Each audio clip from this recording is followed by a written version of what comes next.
Pergi membawa harapan pulang menjadi idola.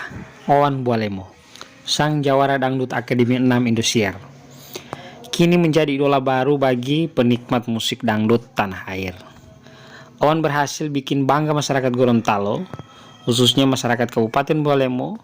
Tidak heran, pada acara penyambutan Owan yang digelar MSG Bualemo hari Senin kemarin tanggal 4, masyarakat dari berbagai daerah di Gorontalo berbondong-bondong tak ingin ketinggalan menyambut idola mereka.